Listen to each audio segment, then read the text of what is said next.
got it. Can't wait to get out of this camp. Glory to the voices of Narat, projecting his salutation for all to hear. The grinning blood chanter raps his staff against the ground as you approach.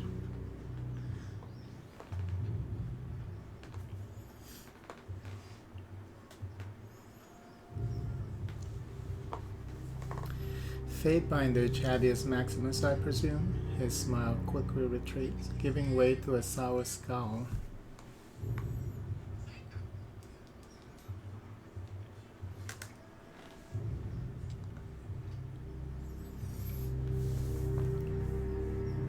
I am Bitterquip. I'm here as the emissary of the Scarlet Chorus. Bitterquip looks at you impatiently. What is it like working with the disfavored? He scoffs, looking away from you for a moment before sniffing and returning his attention to you. Reporting to the Iron Hag is an insult. She fought one duel for her title? One. Her leadership must be continuously proven, earned, defended. Weakness should bleed to the bottom of the army, not rise to the top. My assignment here is also an insult, but one I will bear for the good of the chorus. Bitterquip sniffs the air, smiling with one side of his mouth. If only to see, with my own eyes, the failure of the disfavored. That will be a fine day. What can you tell me about the Scarlet Chorus? The chorus is the future of the tiers. I feel only derision and pity for those who fear our inevitable ascension. Bitterquip looks at you with a raised eyebrow. What in particular would you like to know? Tell me about the voices in Iraq. He is supreme commander and public servant. He who sent us free but directs all. Bitterquip smiles as he talks, his face turning flush. The voices of Narat is the epitome of what each of us can be, a magician without equal, and the leader of uncountable numbers. The voices and the chorus are one, conquering, expanding, growing, changing, always stronger. Bitterquip pounds his staff on the ground. Glory to the voices.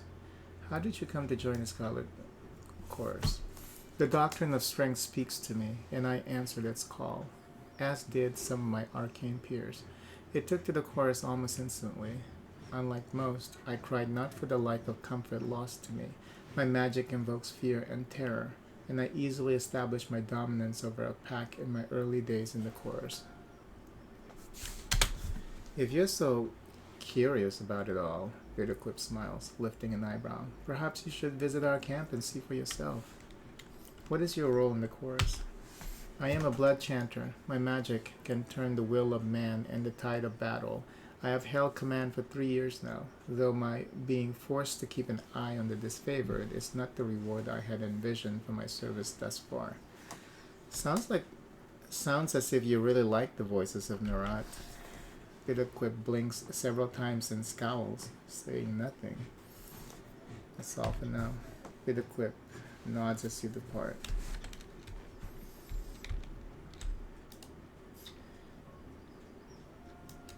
The meager portion of game simmers in the large copper pot. Fragrant spices attempt to mask the potent smell of whatever creature they've decided to cook. A pungent odor emanates from the sack slung over the soldier's back.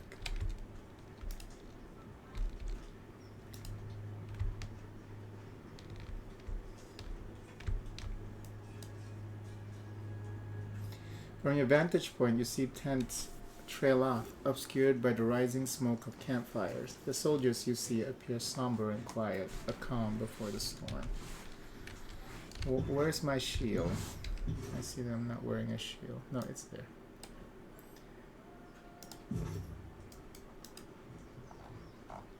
Oh, it's just a weapon it's showing in the back.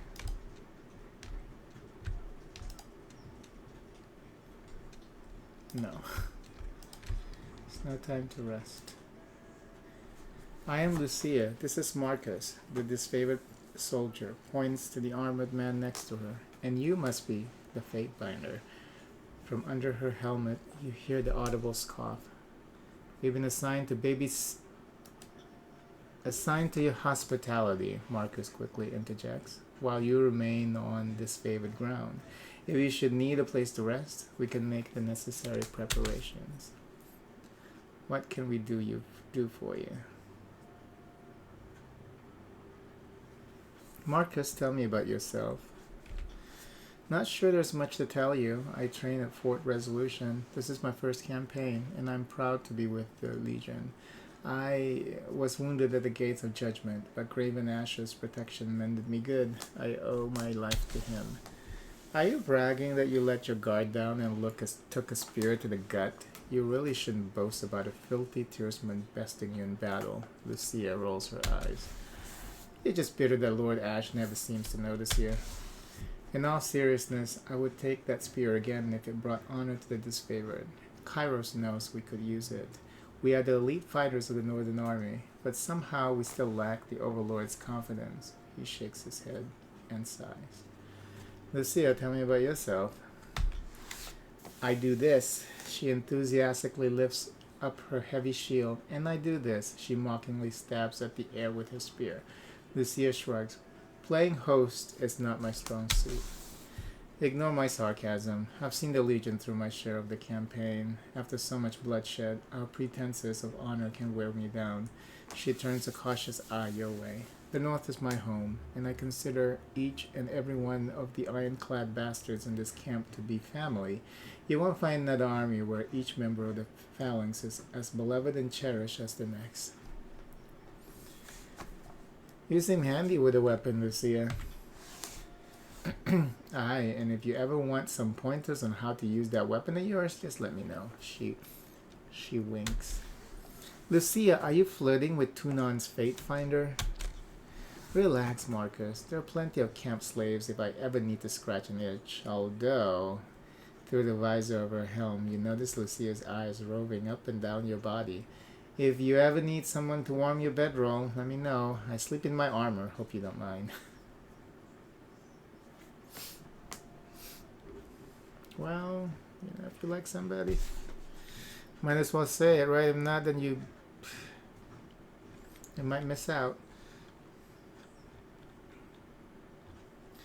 How have your skills fared in battle against the Oathbreakers, Marcus?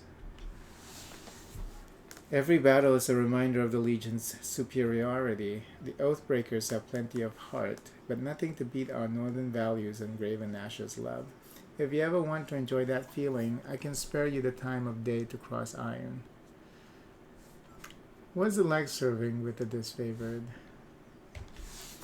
In spite of our name, the Legion commands more honor than the military on the face of Tyranny. Unlike the chorus, there is tradition, discipline, teamwork, and unity of purpose. Marcus looks out across the camp. There aren't many of us, but it's better that way. We're a tightly knit family, bound together by trust and glory.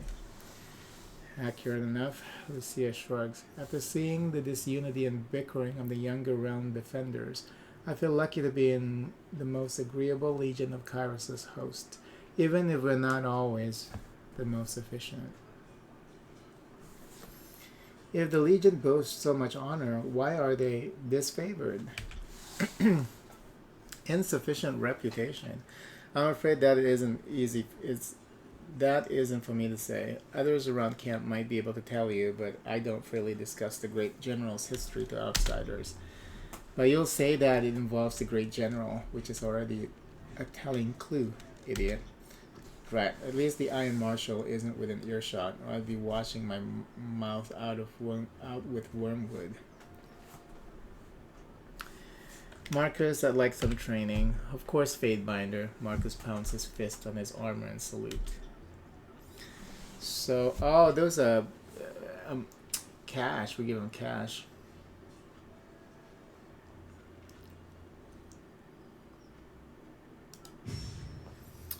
Oh, we can give him more cash.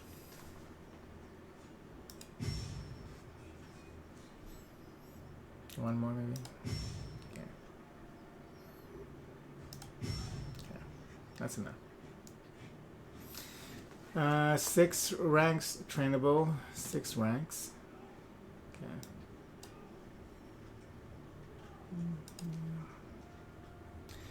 Well, it isn't a Fadebinder. Okay, let's see. I could use some training. Finally, some fun to break up the monotony of this siege. Oh, she can do athletics. Okay.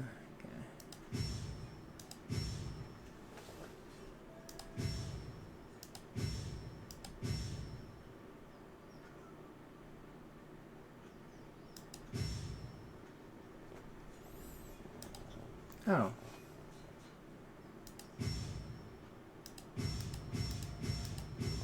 There you go.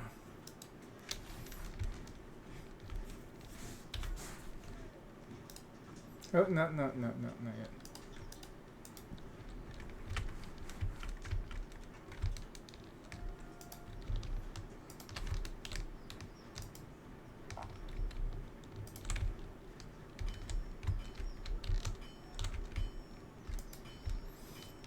It's Sotanus.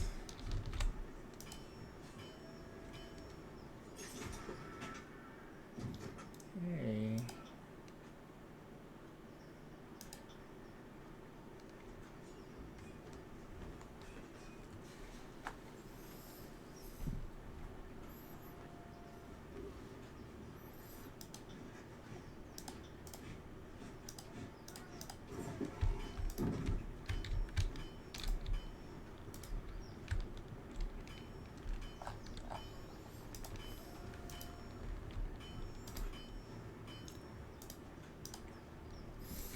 Isotanus curses the air as the blade of thin iron breaks in half beneath his hammer. Repairing weapons with scrap isn't exactly why I got into this craft, but our supplies are spent. He wipes the sweat from his brow and gets a better look at you. Why not forge bronze? Bronze will do in a pinch, don't get me wrong. It can take a beating and get bent back into shape, unlike the stubborn iron we have here. He glances at the pile of his work with dread. And we always have plenty of tin and copper lying around, so supplies aren't the problem. It's a rare smith who can churn out military-grade bronze consistently. More often than not, it comes out soft. Look around camp. We're garbing the Legion head to toe in iron because it's cheaper and easier to produce for the masses. Couldn't do that with bronze. They call the disfavored the Iron Legion for a reason. Strategy and skill may be our backbone, but our claws are made of iron, the good stuff that comes from the smiths in the Lithian's Crossing.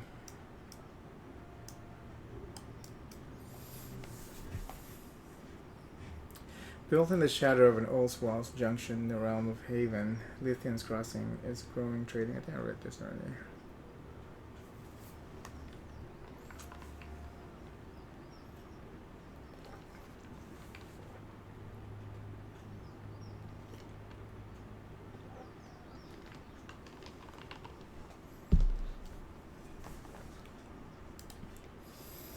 You mentioned an iron shortage?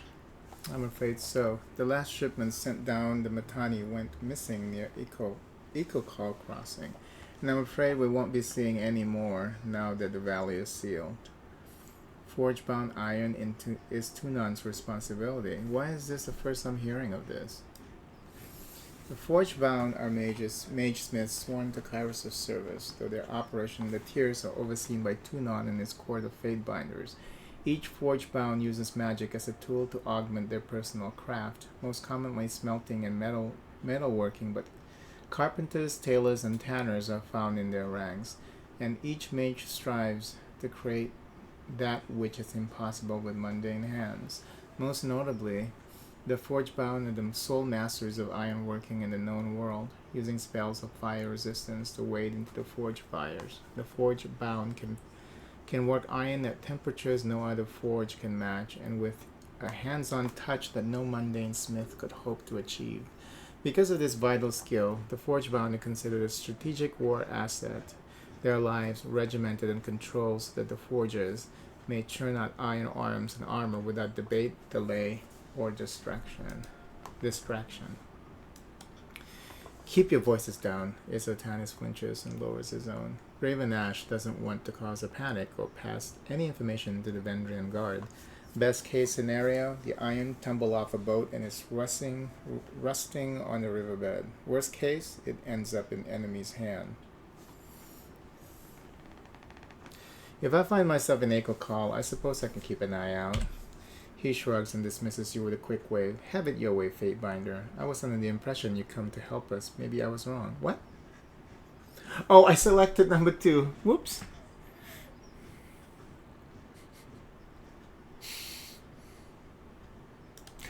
I selected the wrong option. Oh, there we go. What do you need, Ryan? I've reconsidered. I'll look for your iron. I knew that Tunon wouldn't have dispatched you without good reason. The court isn't exactly known for gambling when stakes are high. He glances to a crate beside him and points to a small set of notches on the wood. You see that? That is how we tell apart our iron shipments from the rest. Inconspicuous so people don't go snooping around. You'll want to keep your eye out for these. Good hunting. Okay, now we can sell him shit.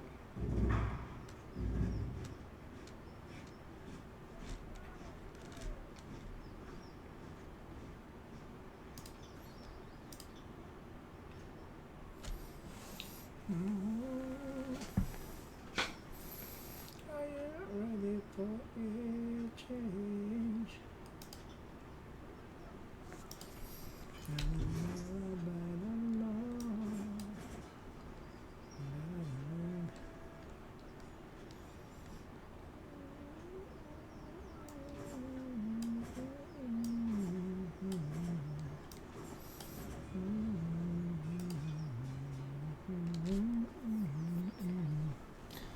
Wait, I have all of these things here. Turn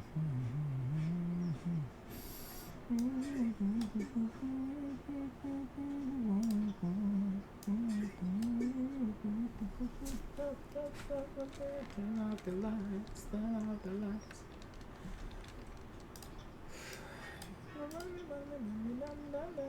There you see all my dreams.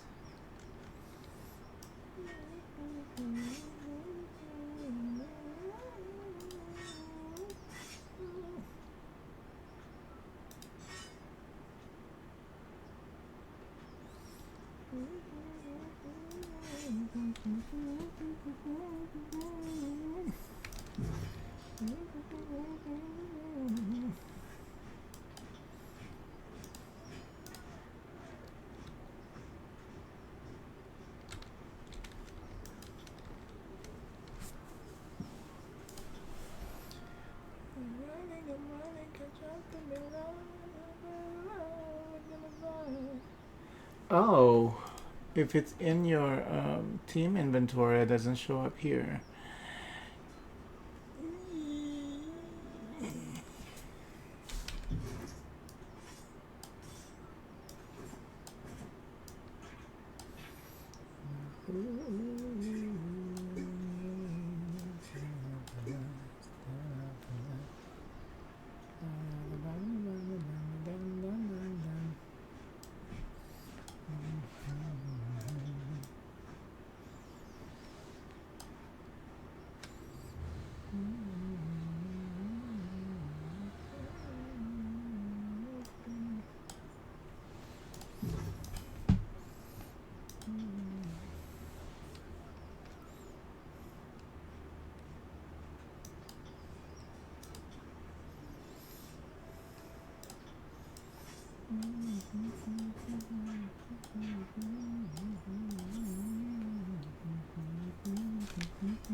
The Oathbreakers already had their chance. No use in wasting cell space on traders of Kairos. Fresh straw in the corner of this prison cell absorbs much of the stench.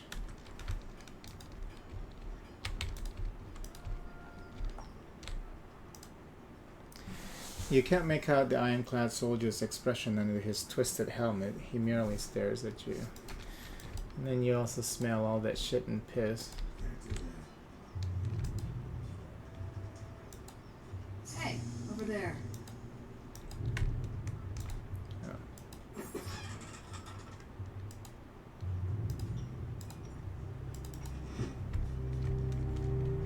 They won't see me coming. Kami.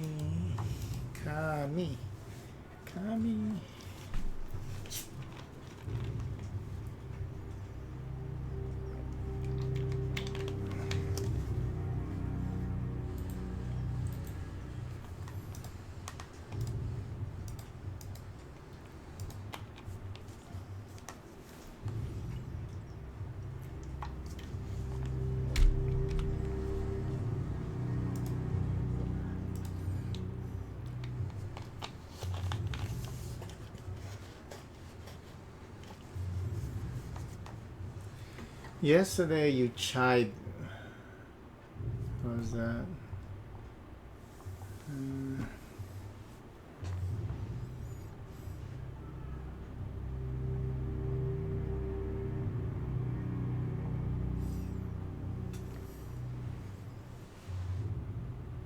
Okay. Yesterday you chide me for wishing to wait. Now you suggest an even longer delay? Perhaps the voices in your skull ought to come to a consensus if you wish to be taken seriously. Good advice is flexible, changing with the moment. Besides, now we're agreeing with yesterday you. Today you should be happy. We know you hate going into battle without overwhelming odds on your side. If you're so terrified of a challenge, why not wait for your reinforcements? I don't need your heckling. I need your scouting reports. Or better yet, confirmation you quell the Oathbreakers in the Outer Valley. Oh, that, we will solve it in our own time and way. We must make at least a token effort to show them mercy after all. Mercy? They have already shat upon our mercy once before. These gutter-born South snobs deserve nothing better than death. Oh, calm down now. We must leave something to rule. Or have you forgotten Kairos' orders? Patience, old chum.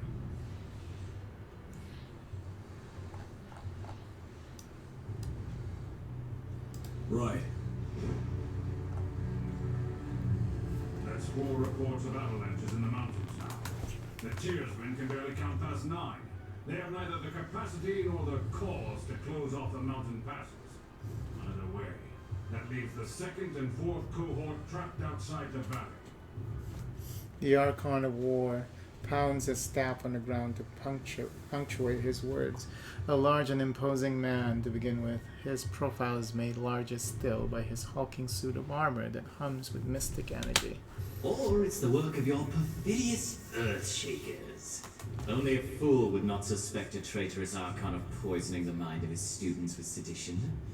We would have killed the Earthshakers Guild for their master's treachery, but I'm sure you have some perfectly valid reason for allowing them to live as your pawns. The Archon of Secrets passes a scepter between his hands as he speaks, twirling the rod in hypnotic circles.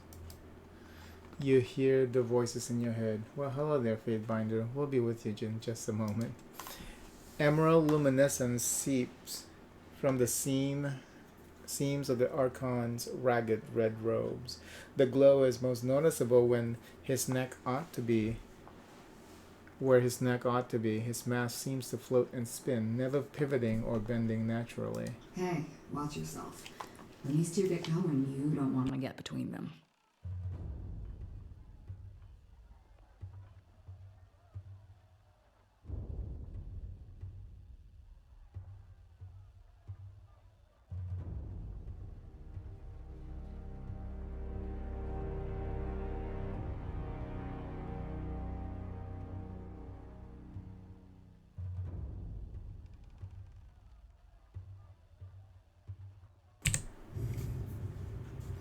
I'm here to proclaim Kairos' edict. The valley was sealed in preparation for this moment.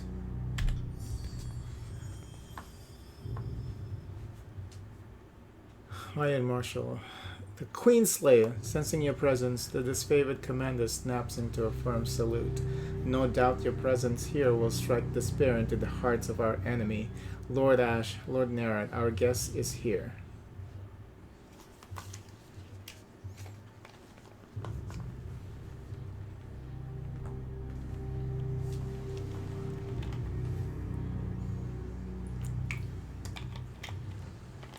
Glare silently. I like that. Stormcaller, it is an honor to have you with us. I would imagine you are here with another of Kairos' edicts. Perhaps another catastrophe that will punish our foes for hiding behind their walls?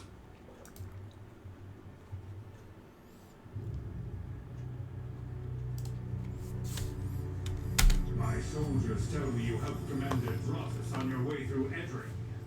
You honor the court with your selfless cooperation, for that is the sort of camaraderie that Kairos demands of us all. On the last of his words, the Archon of War glares at the voices in the rock, furrowing his brow as he utters the word camaraderie.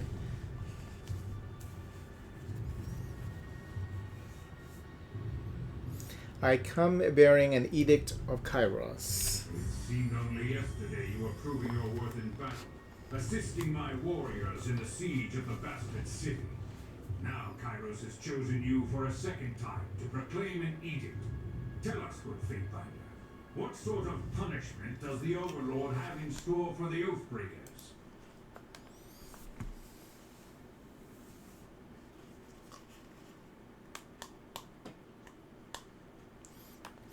The bastard city, now the site of Tunon's court in the Tears, was taken in the first year of the conquest. In concerted effort between the disfavored and Scarlet Chorus, the first and last battle wherein the two armies acted in relative harmony. When it came time to strike at the city, you accompanied the disfavored into battle, and though the Legion is normally loath to accept guests in its ranks, you distinguish yourself in one respect of many in the Legion.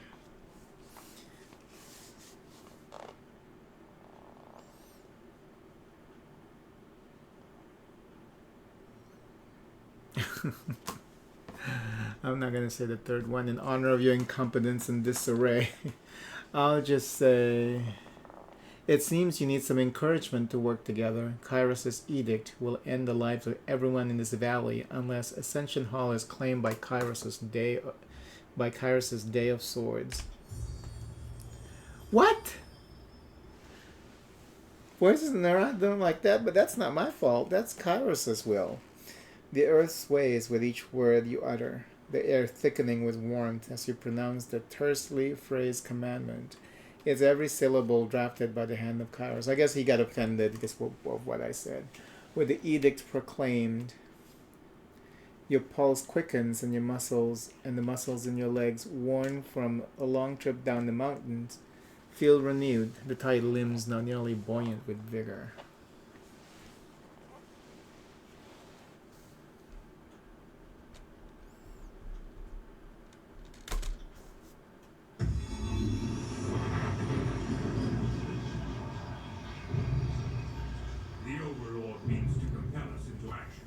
No doubt the avalanches and the mountains are part of this ultimatum. We must conquer the Oathbreakers or die in failure. There is no room for error, and no other way out of this valley alive. We'll need to advance across the Matami. We lose everything if we stand still. And we move to back up Plan Green. The Earthshakers didn't make it over the mountain in time. So we do this the hard way. Over the walls instead of through. The Archon of War taps a finger against his temple. A low rumble escapes from under his beard. So you found your backbone at last! Oh, we were worried past humiliations would make you soft, timid. That was a record for you, right? The Baker's dozen lost in one sortie. If you had waited for the chorus reinforcements, maybe we'd have eyes and ears on the matter. The Archon of Secrets passes the scepter from one hand to the next, chuckling softly with each toss. You hear the voices in your head. Watch him squirm, so many tears over irreplaceable, expendable, useless soldiers. I'm as an old Archon of War. You'd never see blood echo in blubbering mess over a few dead killers. He'd use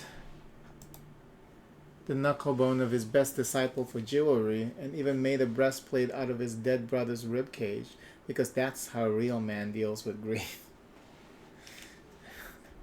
Dang.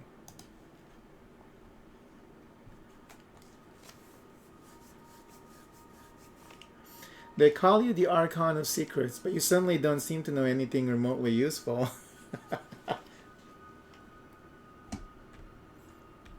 I second the fate binder. Thought you had the memories of one of those Oathbreakers rattling about that bronze gourd of yours. Would Kairos' mighty spy master please enlighten this gathering of allies with some scrap of strategic insight? The Archon of Secrets turned his head to the side until the face of his mask has turned around and the new face of the mask presents itself as facing forward. When the next Archon speaks, When next the Archon speaks, the booming voice of an older man can be heard. Cowards! If I were still alive, I'd freeze the blood as it runs in your veins. You may take the river, but you'll pay for it with your lives. The Archon slaps a hand against his mask, rotating his mask until a new facet looks forward. The voices in the rod appears to be channeling the personality of Master Hargrivar. Hargrivar was one of the elders of the School of Tides, a sudden school of water magi that fell to Kairos forces in 429 during the initial attack on Vendrian's Well.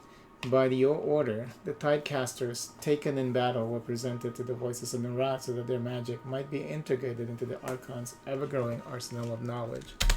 Our sources tell us the Oathbreakers had some sort of magical trick in store. But this knowledge is tinged with fear, trepidation. If we make a move for the Matani, we suspect the Oathbreakers will mount a counterattack that is equal parts valiant and futile. I know that voice. Master Hargrivar of the School of Tides? Yes, and that old codger put up quite a fight on the way out. Almost turned himself into a puddle to escape our interrogations. He's not the last of the Tidecasters, though. At the time of his death, there was another. A woman named Ebb. We believe she is one of the mages assisting these Oathbreakers.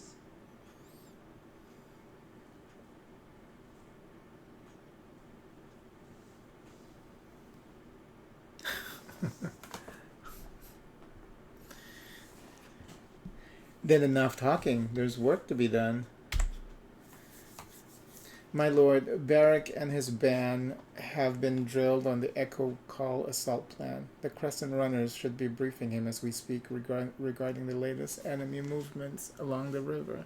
I will dispatch him at once. The Iron Marshal salutes, clapping her gauntlet to her breastplate. Though you know him only by name, Barak is the commander of the Stone Shields and well regarded by the disfavored High Command. And it smells like shit. And I will ensure the chorus stands ready to march if the disfavored can take the river. The chorus has the manpower to secure an outer ring of the valley. Our soldiers clamor for battle, and at last we shall have it. Thus, we command you to continue guarding the Fatebinder. Tunan's chosen is our honored guest, and must be shown our finest hospitality. I won't let you down, boss.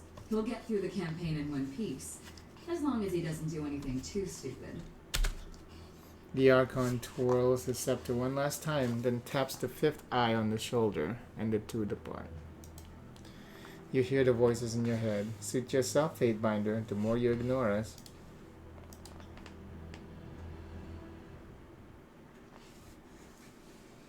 Fine. The fool and his puppet are gone. Perhaps now I can hear myself think. Rarely do I question Kairos' judgment. But I will never understand why the voices of Narot is given such authority. I shudder to think what will become of us all should Tunon favor him in the end. Though the edict threatens the Scarlet Chorus just as it threatens us, I cannot shake the feeling that our allies will work against us. Queenslayer, I would ask that you join us in battle, if only for the satisfaction of your presence enraging the enemy. You've shown your worth in war, and your name has been known to the Legion since the very beginning of this long conquest. So I'd ask that you join us this one last time, to help us wrap up this last objective. If you wish to be counted amongst the glorious, speak with the Iron Marshal. She will direct the order of battle until we are ready for the final push into the Citadel. I'm short a few scouts, short a few soldiers, short a few everything. I'm sure my brethren would be grateful for the assistance of a skilled outsider.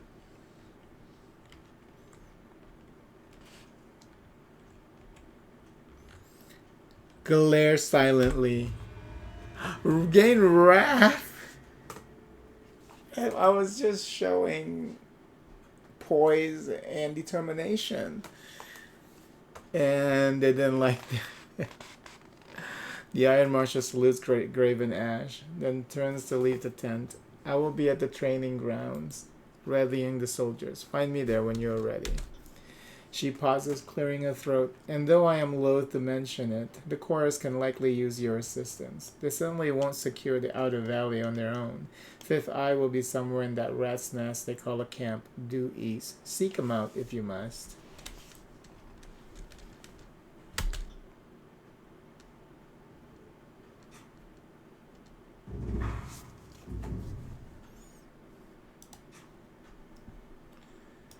Once a companion joins your party, you can talk to them at any time. Yeah, I already know that.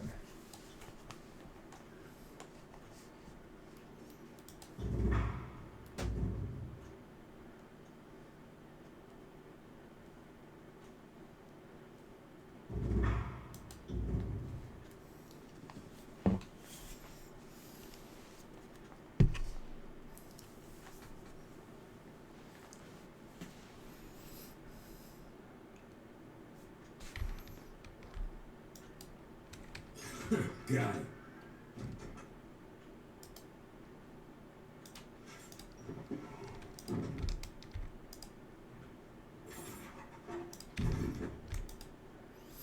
The battle reports Mekokal Crossing blames the failure of the assault on the village on the Scarlet Corps, apparently. Their scouts failed to report critical intelligence about the enemy composition.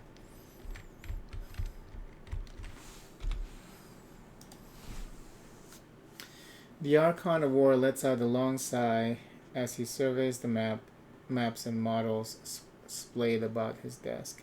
He glances over his shoulder, making brief eye contact with you, furrows his brow, and turns back to his contemplation. The missive said the Stormcaller was coming. Seems I was a fool to think you'd bring an edict that would pulverize and punish the Oathbreakers. May we speak a moment? I do not have much patience left for words, but I will not turn away an honored friend. You have been our trusted ally in the court since the early days of the conquest.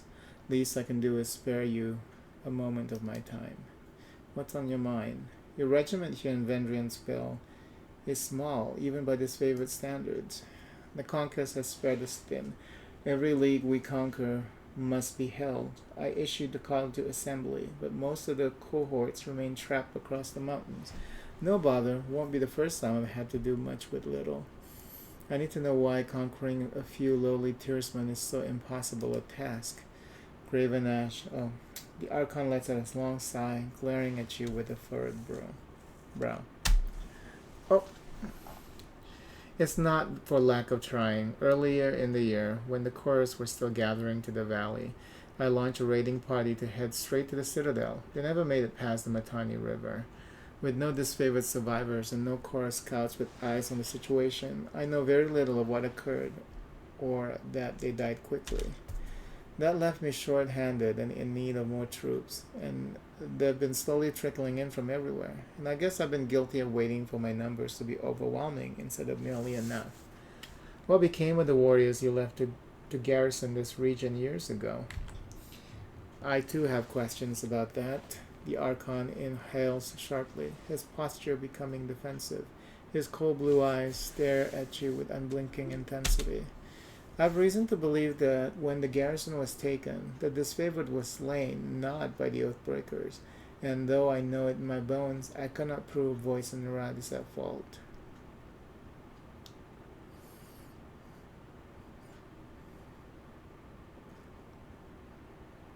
Well, what's your reason to believe such a thing? It is well known that I can protect my soldiers from harm, even if they are beyond my sight. What is less known is that I sense every cut, every kill, every illness. No harm to my soldiers escapes my notice.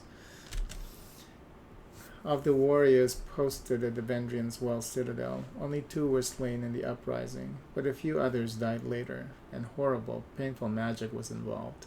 My son was one of those who died under such unusual circumstances. For a second, the Archon of War trembles, his eyes widening with a faraway stare. The Tiersmen have customs against killing prisoners. I'd expect your warrior to be slain in the heat of battle, but not after. Do they? I suppose I'm guilty of paying little heed to what these hillfolk believe. This makes it all the more troubling they died when they did. I need to consider what you have told me. Let us speak of something else. What can you tell me of Cairn, the late Archon of Stone? I should have known sooner his heart strayed from Kairos. I needed to split our forces, send him to Azure while I tackled Stalwart, but that was a mistake. Without me looming near, he must have felt free to live out his traitorous dreams. Why do you think he turned against Kairos?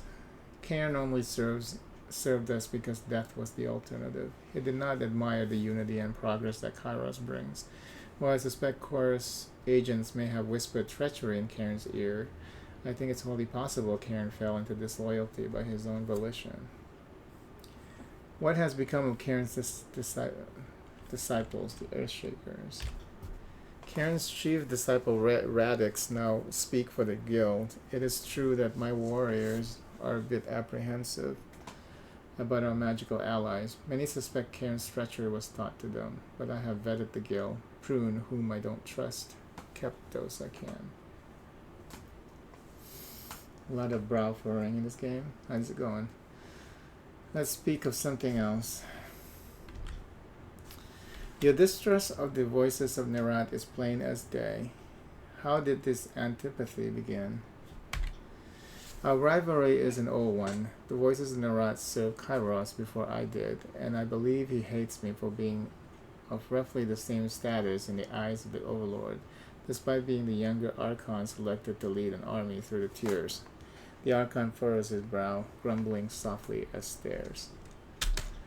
This war seems to have brought out the worst in us. We've disagreed on strategy at every turn.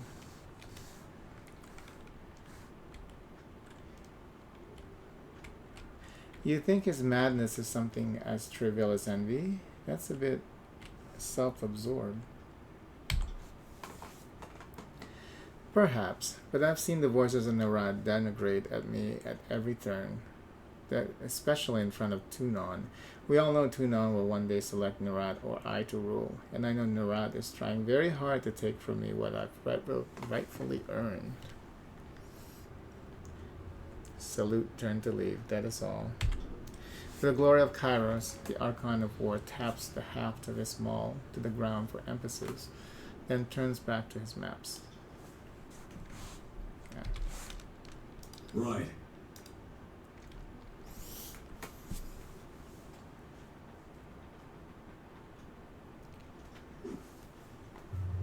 Oh.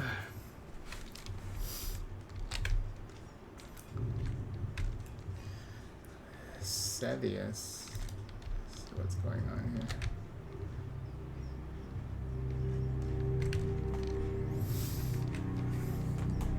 What are you up to? What do you mean you haven't heard from Commander Ironcore? It's been a full span since we sent word to him. Last we heard, Master Radix said to keep an eye on the northeastern pass, that he'd be coming through there.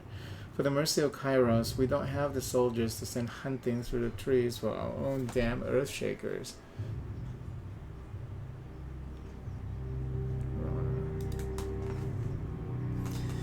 Fatebinder, Chavius Maximus, am I right? I'm Civius, commander and third generation disfavored. Specifically, I'm Civius the Younger. Some folks can't keep track. The rank says commander, but lately, I'm just organizing patrols and trying to stay out of the way. You should talk to Iron Marshal if you have something official that needs discussing. What is it you need? I overheard you asking the Earthshaker where their reinforcements have gone. Is there a problem? I'm afraid so. Radix, the head of the Earthshakers, was supposed to arrive with a group of his most competent spellslingers to help break this stalemate. I don't know what's holding up their arrival, and that worries me. If you were at all inclined to lend a hand, we could use some arcane support on our side. I could lend a hand.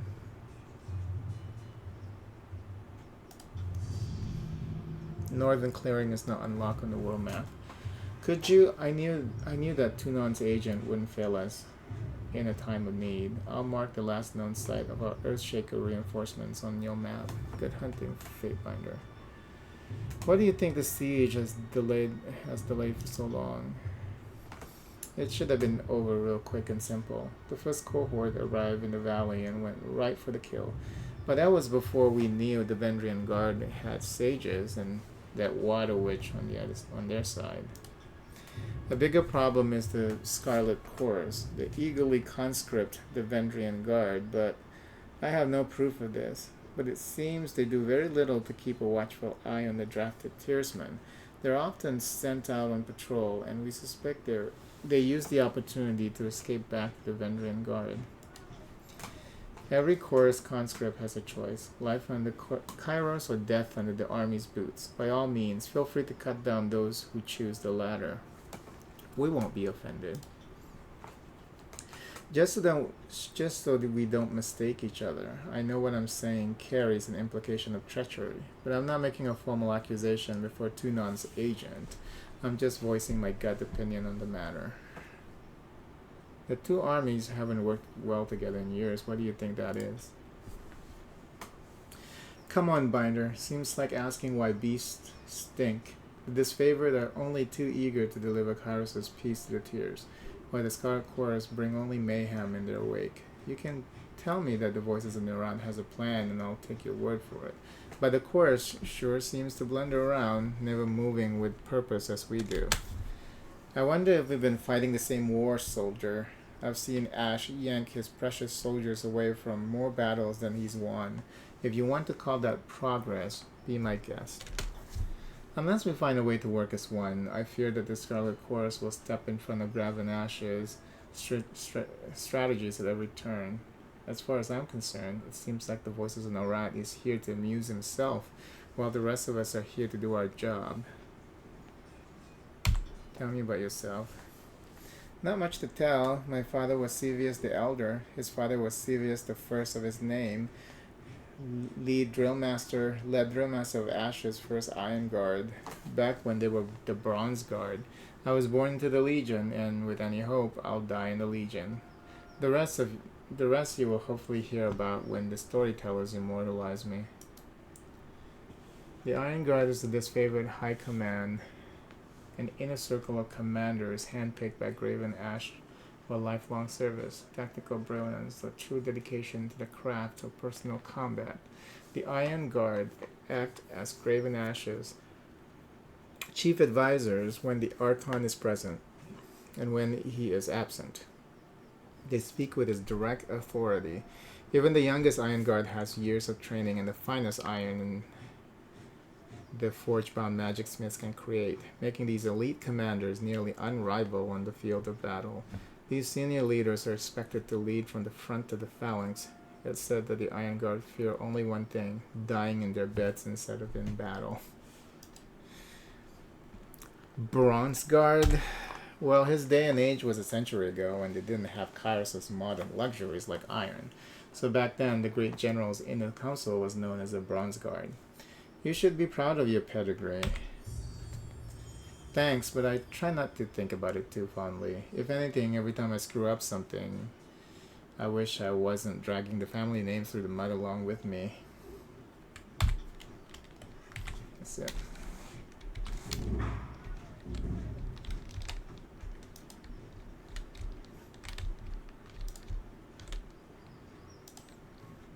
Oh, she got something to say now.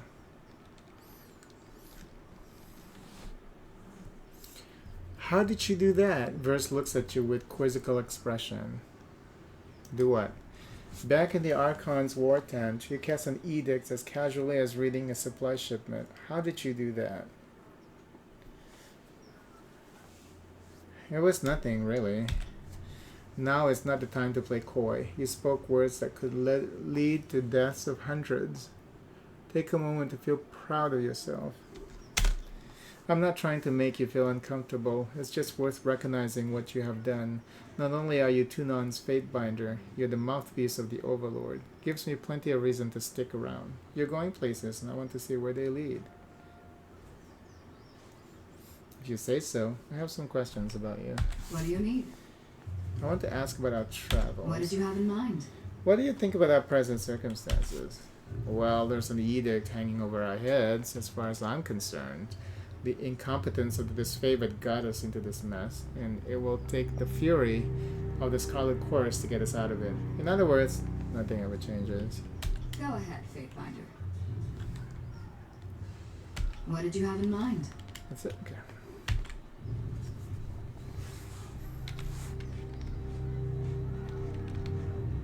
Did we ever talk about the art? Well, no, we haven't, right?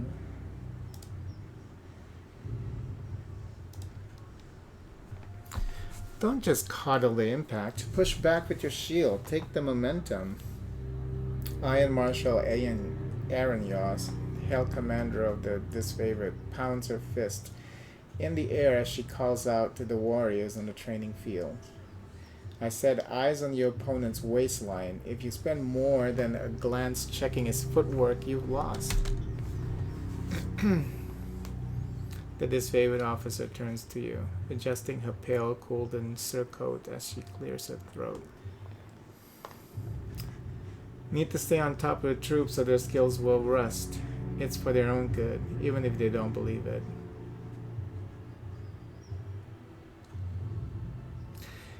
It was mentioned you're short in warriors and need help. What's the situation?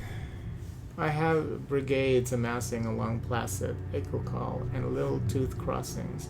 The Vendrian Guard may be able to hold one bridge, but they cannot hold against a concerted three-prong attack. I have no right to give you orders, but... Her words falter, a short cough breaking her flow. But we all die to Kairos' edict should we fail, so I'm not about to let my pride blind me to the value of good help. This is the second major attack on the river, correct? What happened the last time? Defeat in detail. We carved a bloody path up the river, but at that point, everyone who charged ahead was lost. We had no chorus backup. It was just a few disfavored squads. I can't tell you exactly how they were defeated, but we lost the whole assault team. She shakes her head, letting out a long, pained sigh. We found bodies washing up in the rivers for days. It's not often the Tearsmen put up such a good fight. It certainly made us reevaluate the number we'll need to take this valley. Really? Are you sure our scouts didn't give you all sorts of details about the enemy and you just choose to disregard our warnings?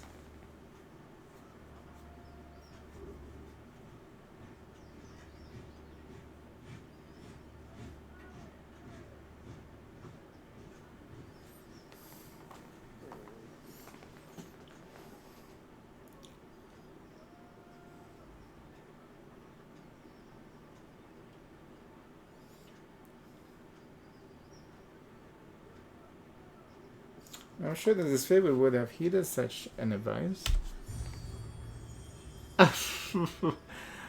Too sensitive.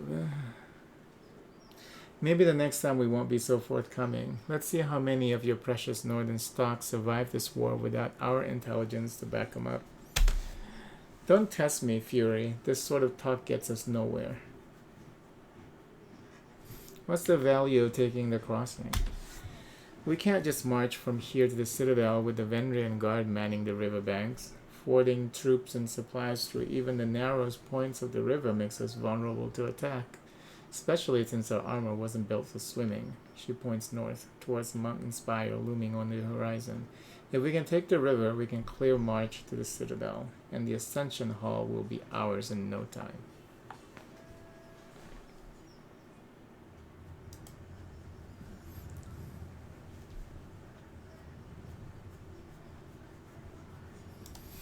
Did this favor need my help?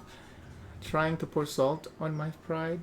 We left Fort Resolution with 100 on 100, and there have been no reinforcements or reserves. I keep throwing warriors back into battle before they're properly rested.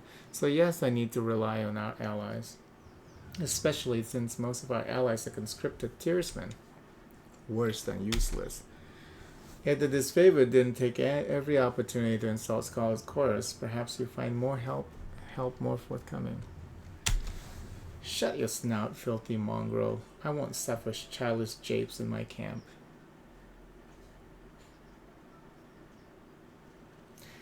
You speak out of turn and offend our host. Apologize. You want me to what? She glares at you, but something in her expression reflects doubt. fine. I should have kept my big mouth shut. What's my help worth to you? What's it worth? Aaron Yas takes a step back, placing her arms on her sides. You read the edict. If we don't take Ascension Hall, it's your sorry hide too. Do you need a bribe to care about your own survival? Sorry to waste your time. Clearly the Scarlet Chorus is in greater need of help. We are better prepared than the Scarlet Mob, that much is true. But the downside of being Kairos' most elite fighting force is that we only accept the best, which leaves us short-handed at times. She cocks her head to the side. I get it. Your duty was to proclaim an edict, not to anchor a shield wall. If you assist us, I can put a good word with Archon Ash and the soldiers.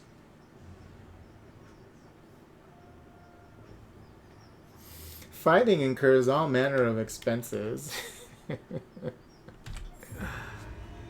850 rings? Subtle, shrewd. Aaron Yas shakes her head slowly, unhooking a string of copper rings from her belt hook. Maybe the chorus leaders have their britches sagging from too much wealth, but around here soldiers are paid proper salaries and the quartermasters handle all the nonsense. With an underhand toss, she lobs the rings your way. If that's what it takes to stop the edict that threatens to kill us all, I'll help yourself. Oh, God. I will assist. Then our plan might just work. The Iron Marshal lifts her gauntlet close to her face, shifting her eyes from you to the metal articulations. We are loath to work with those who do not share our training and our values, but we know that Tunon the Adjudicator selects only the most capable minds for his court, and I trust you will honor us all on the field. Antia will be leading the charge at Ecocult Crossing. Assisting you will be Barrick the Stone Shields. She points to a heavily armored soldier standing sentry at the edge of the training field. Before you ask, no, the Forge-bound weren't Slosh and Dappleseed when they fitted his armor. He survived the full force of the Edict of Storms. And this armor doesn't exactly come off. Technically it's quite brilliant, but otherwise it's something of a curse. Tapping her helmet twice, Aranya signals the hulking presence. Barrett, come meet the Fedfinder. The soldier that steps up to you better resembles an amalgamation of rusted blades and mismatched pieces of armor fused into a vaguely human shape. He reeks of sweat, feces, and whatever oil treatment keeps him flexible. Fatebinder, the Iron Marshal has tasked me with keeping you alive, and I have no intention of disappointing her. That should be enough assurance for anyone. An honor. Likewise, good binder. The soldier heaves a heavy iron arm into a salute, but his whole body clanging as he wraps his gauntlet against the twisted sheets of metal that form his breastplate. Eric, is that you under there? I had no idea you were in Vendrian's well. Fatebinder, do you know this walking anchor? Just a minute, you two know each other? No. Oh, that is to say, yes. I'm already as familiar with this ironclad halfwit as I care to be. She regards Barrick with a mixed look. We don't have time to trade jabs today, Verse. After the siege, you can throw as many tantrums as you please. I suggest that we remain focused on the mission. No offense to the mission, but seeing you looking like a garbage heap and reeking of a mass grave is more amusing by far. Did you forget how to don your armor, or did Graven Ash leave you out in the rain? Barrick sighs, a frustrated growl shaking his iron enclosure of his suit. I encountered Barrick in the Stalwart campaign. Though he appears much changed, he's an excellent soldier. You're generous to say so. I'm afraid I left the better part of myself on the killing fields of Stalwart. It's still my pride and honor to serve the Legion. His voice falters. You can't tell if it's hesitation or regret that stalls him. The Fatebinder will be joining us for the push across the river. I figured an extra hand might help. And more importantly, if my worries come true and the chorus tries to impede the mission, we will have an observer from the court on our side. Better to work with the Honorable Binder than some chorus children. He nods to you, his armor creaking as he bends his neck. I ask that Varric accompany you there to arbitrate the cooperation between this company and the Scarlet Chorus. Echo Call Crossing is now unlocked.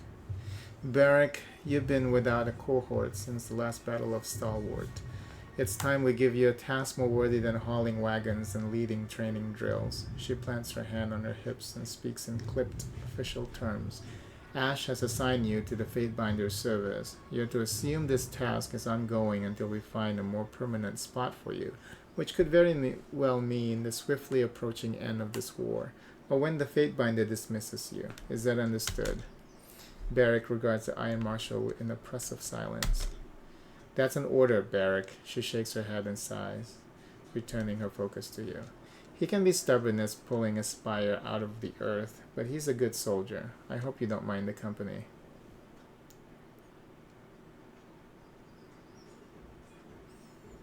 I'm honored to have a member of the Iron Legion at my side.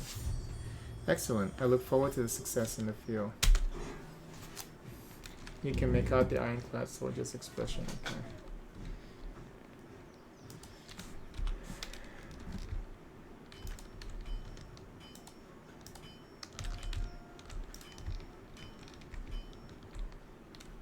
Can't do that.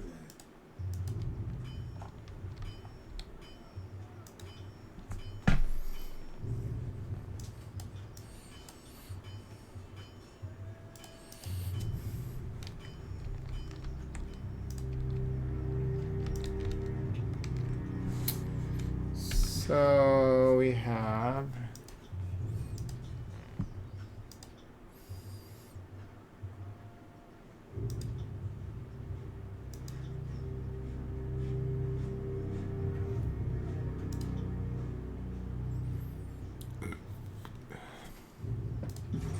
go to the northern clearing. Okay.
Since we have two tanks, maybe we'll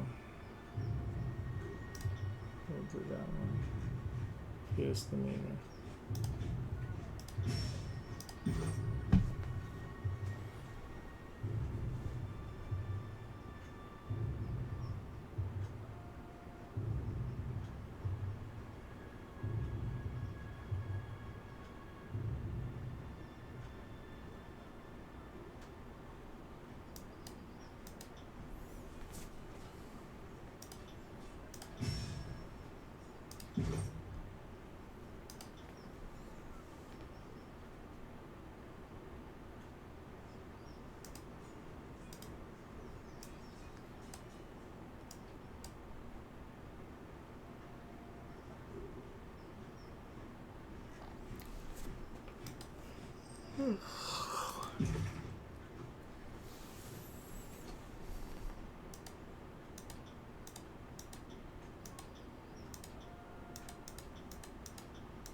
That's far enough, Fatefinder.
too nonsense as the Queenslayer. The old judge has a sense of humor, I'll give him that.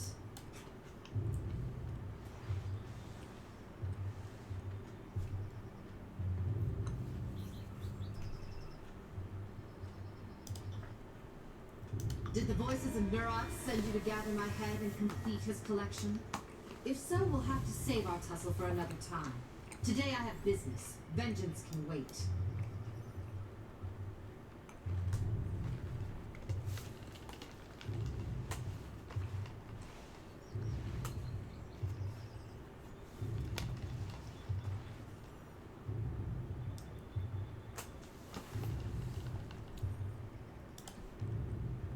In accordance with ancient customs north and south, I offer and request a delay of blade.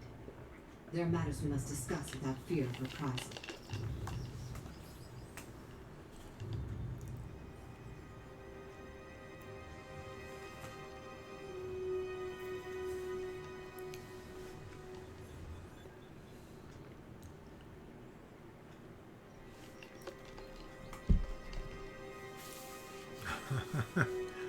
Well, if this is our custom, I guess, and supposedly we honor it.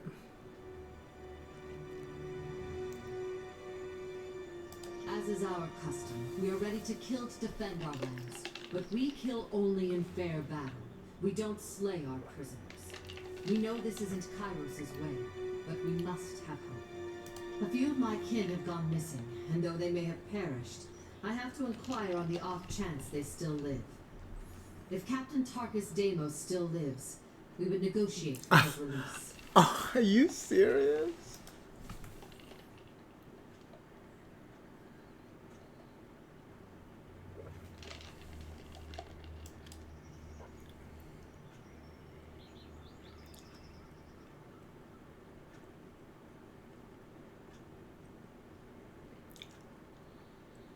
He's not dead yet, though. He was just hanging there, right?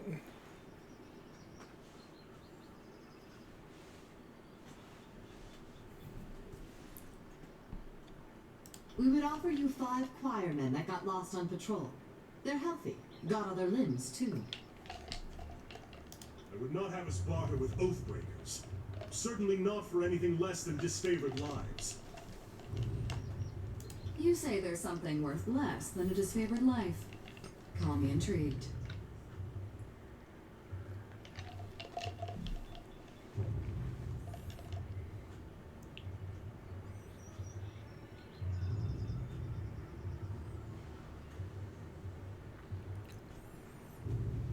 He's not dead yet. He was just hanging there. It's only been a couple of hours.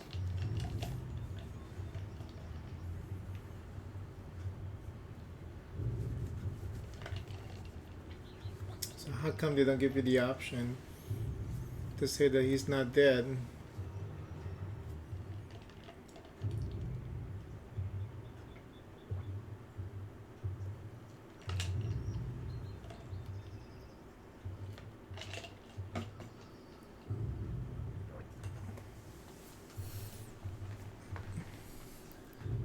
Very good, Fatefinder. You do well not to set a standard of compromise and weakness before these southern wretches. You know the meaning of precedence in law and in war. Then I will take no more of your time. Apologies. We will depart at once.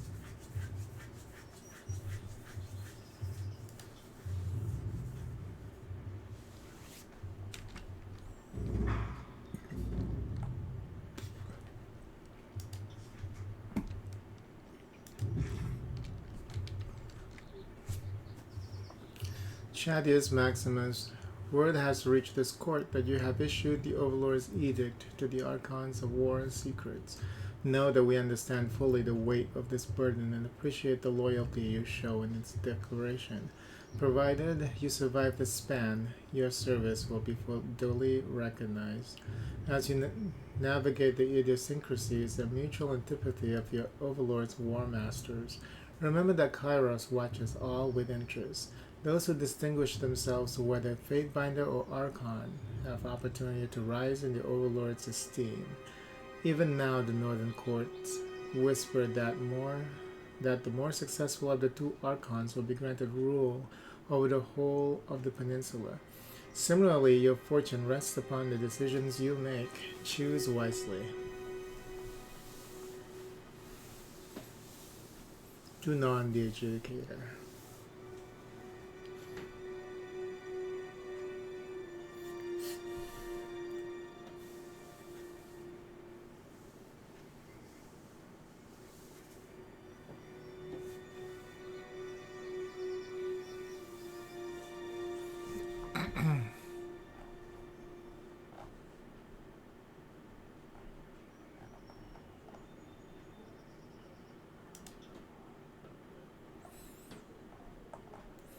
Archon Tunon, allow me to express my deep appreciation for this opportunity. Few in the Empire have the honor of treating the with Archons, and fewer still of reading the empowered words of the Overlord. I endeavor always to emulate your exemplary foresight and judgment. I remain in all things your faithful servant. Faithfinder Chadius Maximus.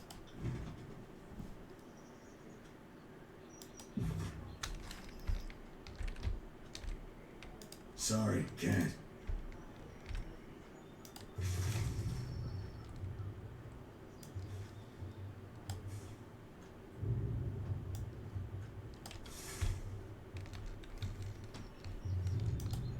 They won't see me coming. Can't do that. The grassland of the tier stretch far throughout the land. Much of it remains uninhabited and unclaimed by any faction. Can't do that.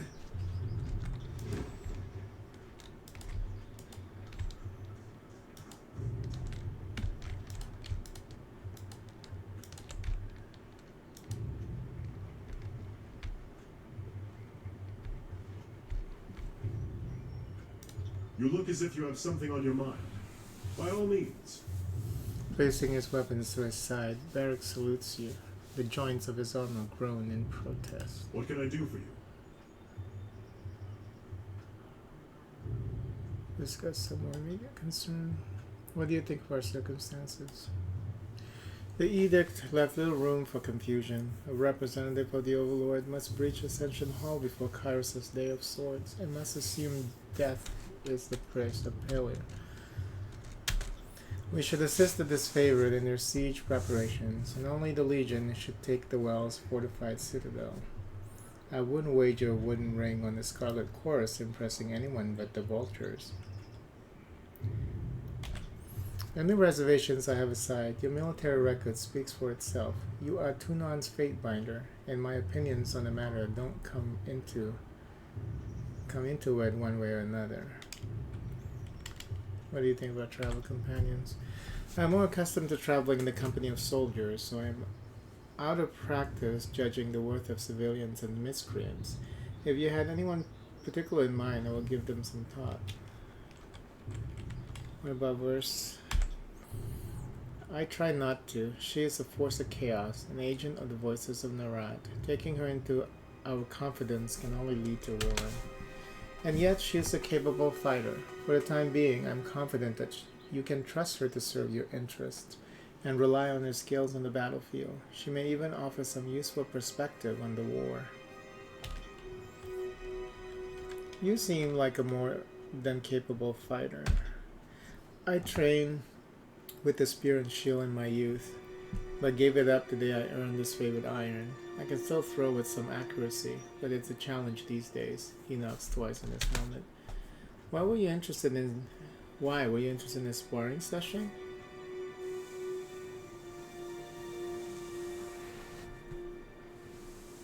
Show me how Northerner would impale a wild boar.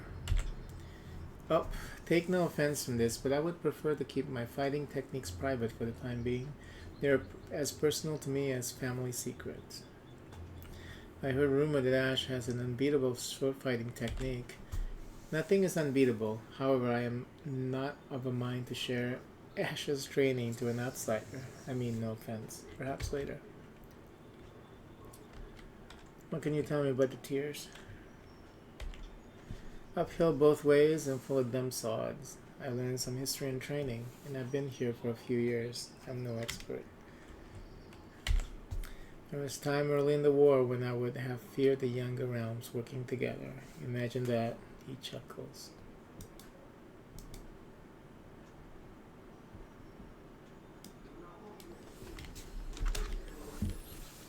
Once I saw the modest scope of their defensive, I knew they would be easily outclassed. They couldn't even rally their best to make a competent stand. There used to be a Queensroy army of Vendrian. I guess defeat inclined them to a shorter name. We crushed them back in 429.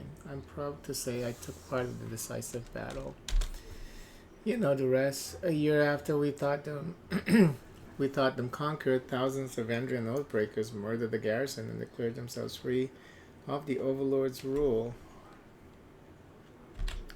The unbroken union of stalwart, may they rot in the decrepitude of their fallen realm. Barrack squeezed his gauntlet into a hard fist. Unbroken. Proud and accomplished army of the realm of stalwart. Citing their victories as evidence of skill, they prided themselves on never facing defeat while fighting on home soil. After the Edict of Storms tore apart stalwart and twisted it into the Blade Grave, barely a 20th of the Unbroken's former strength survived to continue the war against Kairos' forces.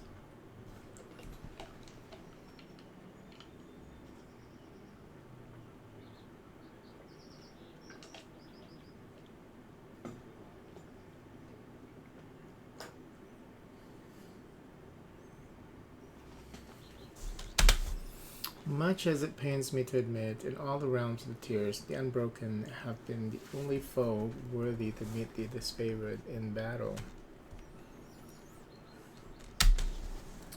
The Unbroken value tradition, just as we do. Stalwart has never lost a war on their own soil, a reputation they take quite seriously. It is unfortunate that Stalwart has poor relations with all its neighbors. The rest of the tiers will not come to their aid, so as bravely as they fight, their end is inevitable. Mercenaries from the free cities. The chorus needed extra muscle, and you can always mint new rings. Hard to believe the tiersmen turn on each other for mere loops of metal.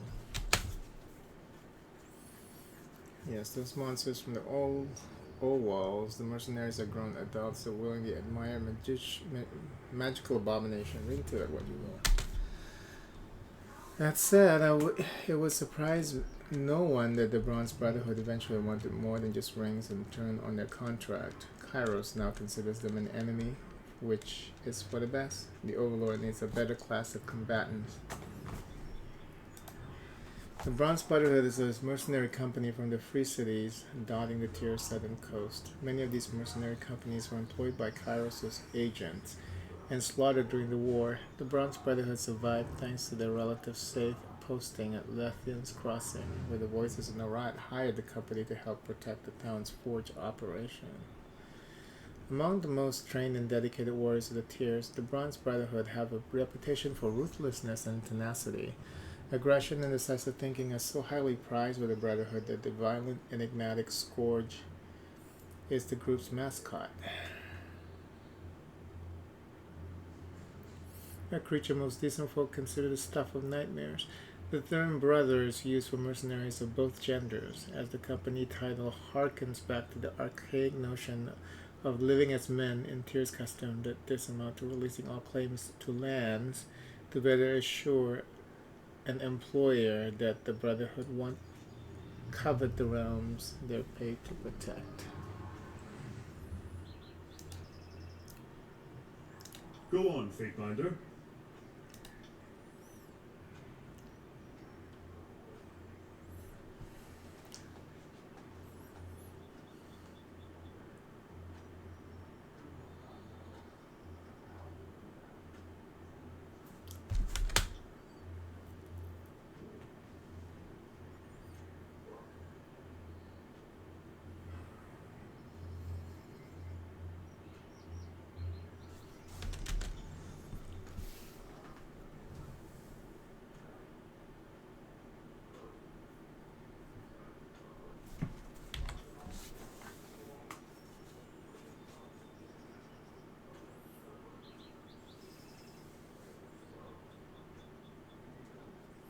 Lacking in brains, hygiene, and the ability to arm themselves, the prime hunters of the species are formidable.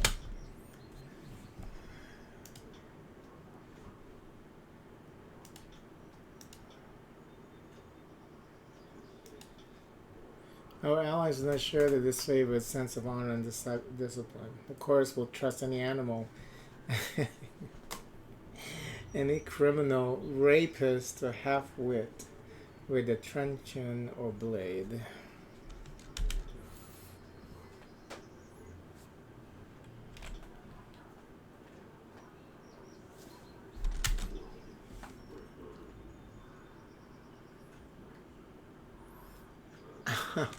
Samarkand Selmy is actually dead, and the Overlord has trapped the minds of his foes in the same body to torture them all, as likely an explanation as any we've heard.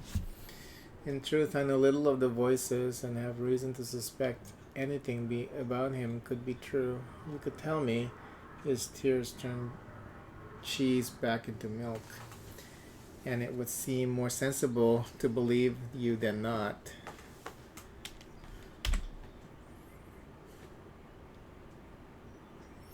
Thief of minds, they say he can swipe your thoughts and make them his own.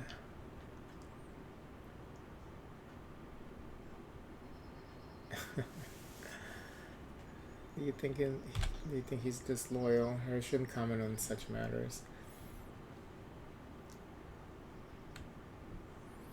I heard his tears can turn cheese to. That's very amusing, Fatebinder.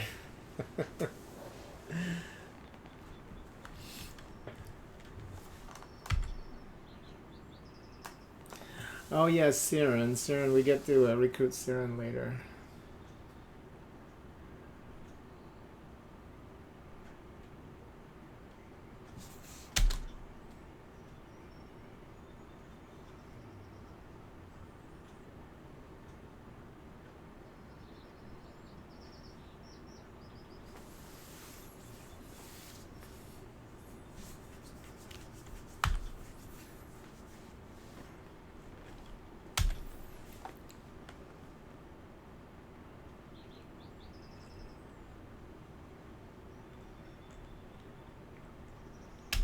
So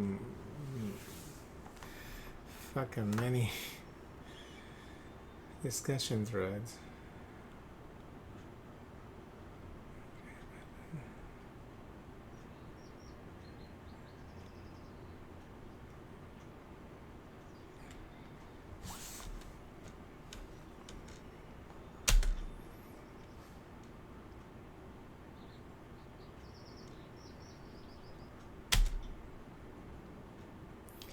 Barrick is too dismissive by far, but he's right that most recruits are novices pressed into service. Most will not survive the first few battles. Those who live will have experience to lead, and those who fall can easily be replaced.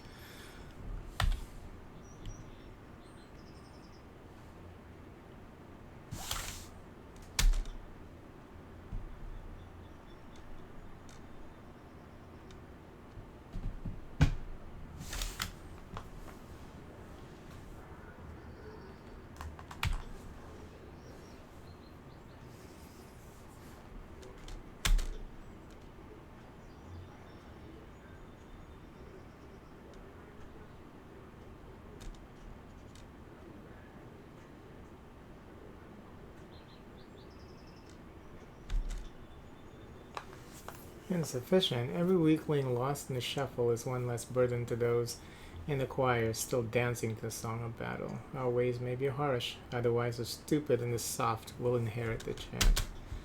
The chorus has a lot of mouths to feed, so the conscripts that can't or won't fight are made to gather food and water. Else, I'm told, they're fed to the pigs, becoming food and water in a sense.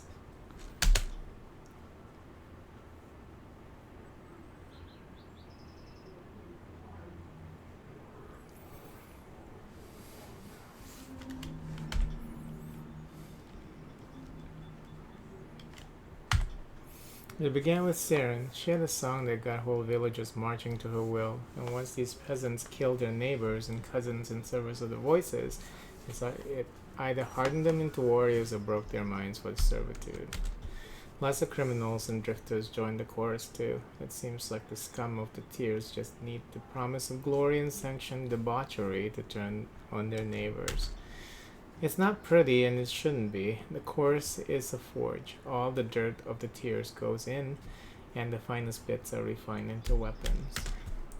There are many that join this chorus because they wish to join the winning side. It's a shame that such patriots were not born to proper northern stock, too weak or too slight to be disfavored. God chorus is the best freedom from fealty to the younger realms. Not everyone has the fortune of gaining Tunan's favor.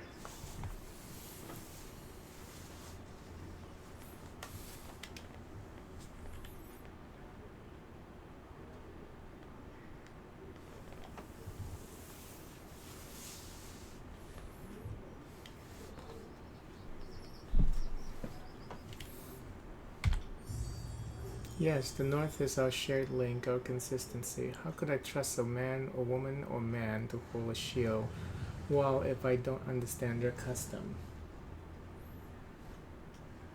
Good. Let's move on to another matter. Oh my God, there's so many. Let's just talk about you and then note. The problem is once you selected that. I served as stalwart for the better part of the year, faced the enemy everywhere from the Coral Run to Sentinel Stand. I lost count to the battle. Seems like we fought almost every day. Every other day. Some of our best victories took place there, fighting an enemy worth of our iron. But we were not successful enough to please the Overlord, and the final intervention was harsh on us all. Barrett takes a deep breath, his arms folding as his posture stiffens.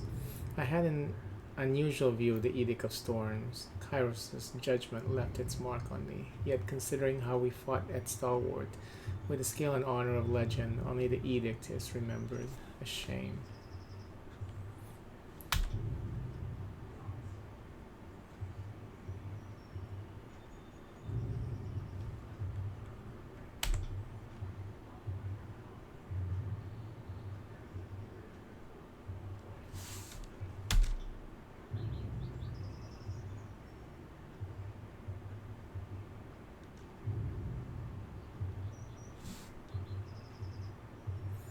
Claim 77 lives for each of their own.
It is a symbol of Kairos' will, one that I am not likely to forget. I found this armor. Perhaps it would be better to say that it found me during the Edict of Storms.